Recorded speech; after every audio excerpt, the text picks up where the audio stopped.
22장.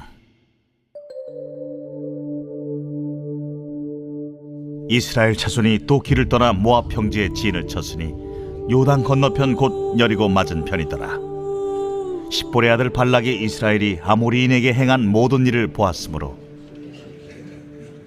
모압이 심히 두려워하였으니 이스라엘 백성이 많음으로 말미암아 모압이 이스라엘 자손 때문에 번민하더라.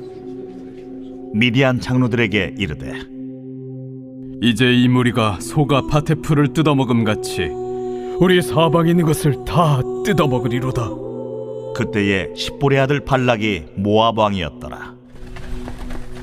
그가 사신을 부올의 아들 발람의 고향인 강가 부돌에 보내어 발람을 부르게 하여 이르되, 보라, 한 민족이 애굽에서 나왔는데 그들이 지면에 덮여서 우리 맞은편에 거주하였고 우리보다 강하니 청하건대 와서 나를 위하여 이 백성을 저주하라. 내가 혹 그들을 쳐서 이겨 이 땅에서 몰아내리라. 그대가 복을 비는 자는 복을 받고 저주하는 자는 저주를 받을 줄을 내가 알미니라. 모압 장로들과 미디안 장로들이 손에 복채를 가지고 떠나 발람에게 이르러 발락의 말을 그에게 전하매, 발람이 그들에게 이르되, 이 밤에 여기서 유숙하라. 여호와께서 내게 이르시는 대로 너희에게 대답하리라. 모압 귀족들이 발람에게서 유숙하니라. 하나님이 발람에게 임하여 말씀하시되, 너와 함께 있는 이 사람들이 누구냐?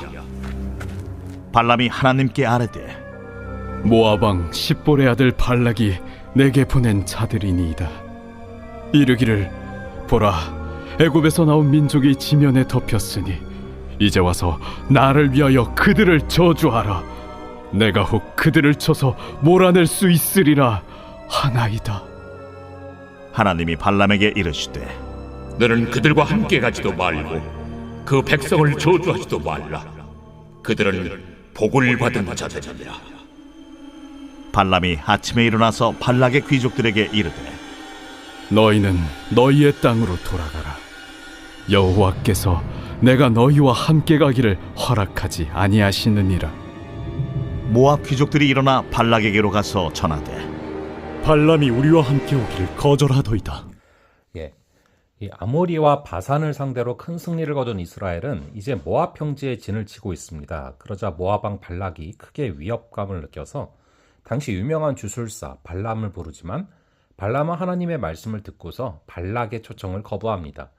이 사건을 통해서 우리는 거짓된 힘으로 하나님을 대적하는 시도가 얼마나 어리석은지를 분명히 알게 됩니다.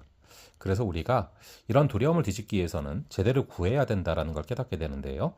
이스라엘 백성은 길고 힘들었던 광야 여정을 마치고 드디어 요단 동편 모압 평지에 진을 칩니다. 모압의 발락 왕은 극심한 두려움에 사로잡힙니다. 이스라엘이 아모리인들을 어떻게 정복했는지를 보았기 때문이죠.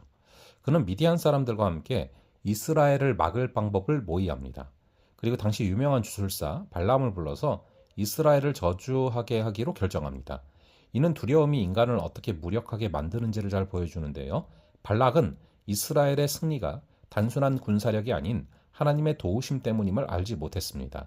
그는 겉으로 드러난 상황만 봤고 그 뒤에 계신 하나님의 손길을 무시했기 때문에 결국 두려움에 사로잡혀 우매한 결정을 내린 것이죠. 현실의 문제 앞에서 모든 사람은 두려움을 느낍니다. 한 치 앞도 알 수 없는 막막함 때문에 느끼는 그런 두려움이죠. 그렇기 때문에 우리는 큰 문제를 보는 대신에 문제보다 크신 하나님을 바라봐야 됩니다. 발락처럼 두려움에 사로잡혀 엉뚱한 해결책을 찾기보다는 하나님의 계획과 도우심을 신뢰해야 되는 것입니다. 인간적인 방법으로 문제를 해결하고자 하는 우리의 연약한 모습을 발락에게서 볼 수가 있습니다.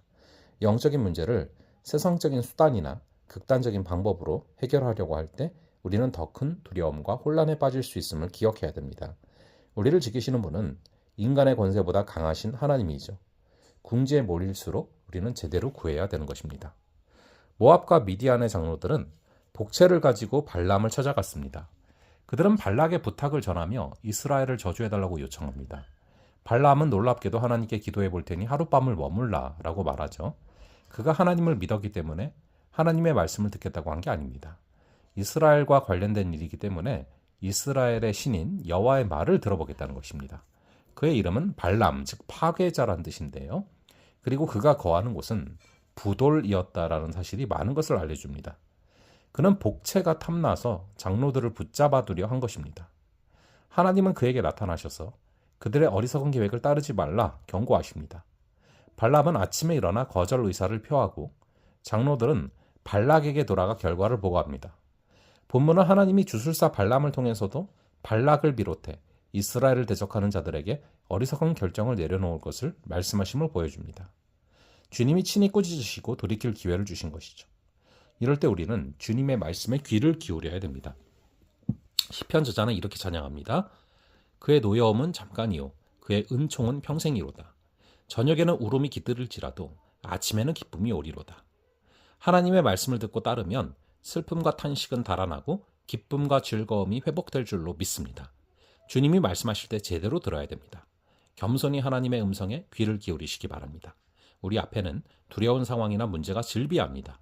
그럴수록 제대로 구하고 제대로 듣는 훈련이 필요합니다.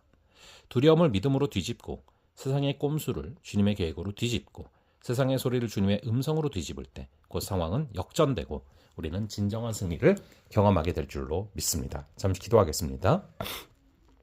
아버지 하나님, 오늘 말씀을 통하여서 우리 안에 두려움과 혼란이 있을 때 그것을 세상적인 수단이나 극단적인 방법으로 해결하려 하지 말게 하시고 우리가 하나님을 의지하며 하나님께 제대로 구하게 하여 주시옵소서. 또한 두려움이 닥쳐올 때 제대로 듣게 하여 주시옵소서. 하나님의 말씀을 듣고 따르면 슬픔과 탄식이 달아나고 기쁨과 즐거움이 회복될 줄로 믿습니다. 겸손히 하나님의 음성에 귀를 기울이는 우리가 되게 하여 주시옵소서. 감사드리고 이 모든 말씀 우리 주 예수 그리스도의 이름으로 기도합니다. 아멘. 네, 그럼 또 다음번에 뵙도록 하겠습니다.